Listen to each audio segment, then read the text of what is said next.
আজ নারী দিবস। ট্রেনের প্রতিবাদী মেয়েটি উচ্চ মাধ্যমিক পরীক্ষার্থী ছিল। সে আজ স্রেফ নিরাপত্তাহীনতার কারণে তার পরীক্ষা দিতে পারল না। একটা গোটা বছর তার নষ্ট হয়ে গেল। আজ নারী দিবস, কিন্তু নারী দিবসের দিনে কোনো উদযাপন নয়, কারণ আজকে কিন্তু সেই ফারাক্কা ট্রেনের সে প্রতিবাদী নারী, সেই মেয়েটি, সে পরীক্ষা দিতে পারেনি।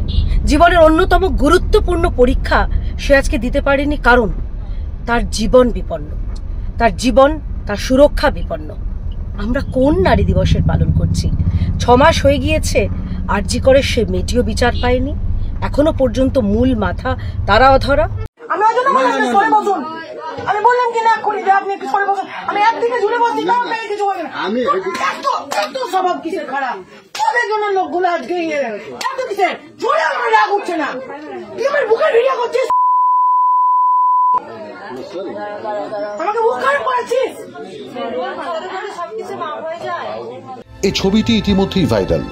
ট্রেনের মধ্যে তার সঙ্গে অসভ্যতামি করবার প্রতিবাদে একজন প্রবীণ মানুষকে চড় মারছে একটি কম বয়সী মেয়ে। আইন নিজের হাতে তুলে নেওয়া উচিত নয়। আইনের এই সিদ্ধান্ত মাথায় রেখেই প্রশ্ন, তাৎক্ষণিকভাবে নিজেকে রক্ষা করার অধিকারও সে আইনি মানুষকে দিয়েছে। তাহলে এই ছবি এবং তার সঙ্গে মেয়েটির আর্তনাদ যতটা মর্মস্পর্শী, ততটাই ঘৃণিত একজন বয়স্ক মানুষের প্রথমে হাসি মুখ আর তারপর স্বীকার করে নেওয়া খোলা ট্রেনে নিজের অসভ্যতা। মেয়েটি ওই অসভ্য প্রবীণকে গণপিটুনির হাত থেকে বাঁচাতে কাউকে তার গায়ে হাত তুলতেও নিষেধ করেছে একই সঙ্গে।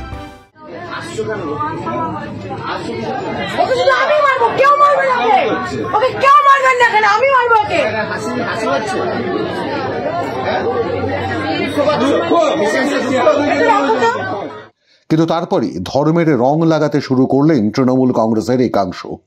তাদের ব্যাখ্যা, অভিযুক্ত মুসলিম সমাজের বলেই নাকি তাকে প্রকাশ্যে চড় মেরেছে হিন্দুর কন্যা।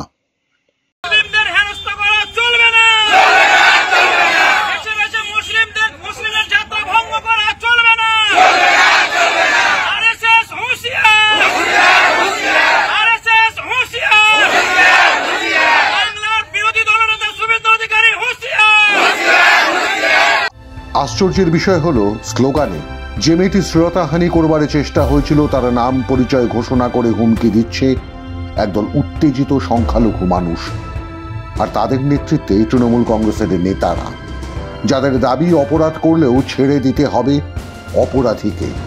তারা বিচার চাইছেন রাজ্যের মুখ্যমন্ত্রীর কাছে, কিন্তু নিজের শ্লীলতা রক্ষা করতে চাওয়া মেয়েটি কার কাছে বিচার চাইবে?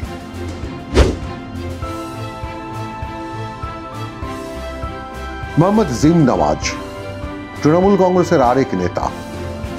তিনি তার নিজের পোস্টে মেয়েটির নাম ধাম বাবার নাম সবকিছু উল্লেখ করেছেন। দ্বিতীয় আরেকটি পোস্টে মেয়েটির মুখ এক্সপোজ করেছেন। সেই ভিডিওটি আমরা দিলাম না।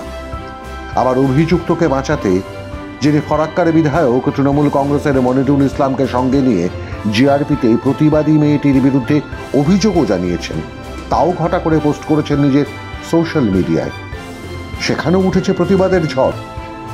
নিজের সমাজকে বাঁচাতে কি নির্লজ্জ চেষ্টা এই মোহাম্মদ জিম নওয়াজের।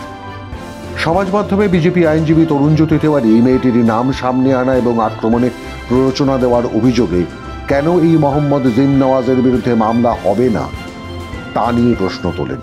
এক তৃণমূল সমর্থক, তৃণমূল কর্মী, তৃণমূল অনেক নেতার খুব ঘনিষ্ঠ জিম নওয়াজ বলে এক ছেলে, সে একটা পোস্ট করে এবং এই মেয়েটার নাম ঠিকানা সব পাবলিক করে দেয় এবং বেসিক্যালি একটা মব আক্রমণের রাস্তা তৈরি করে।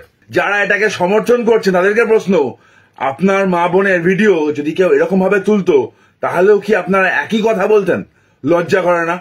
এই লোকটাকে অবিলম্বে অ্যারেস্ট করা উচিত এবং একই সাথে জিম নওয়াজের মতো লোক যারা এই মেয়েটার ভিডিওটা ভাইরাল করছে, মেয়েটার নাম ঠিকানা পাবলিক করে দিচ্ছে এবং মেয়েটাকে এর উপর যদি আক্রমণ হয় তার একটা ব্যবস্থা করছে, তার বিরুদ্ধে অবিলম্বে স্টেপ নেওয়া উচিত। পাশাপাশি তিনি সামনে আনেন দ্বিতীয় আরেকটি ভিডিও, যাতে স্পষ্ট বোঝা যায় অভিযুক্তের উদ্দেশ্য।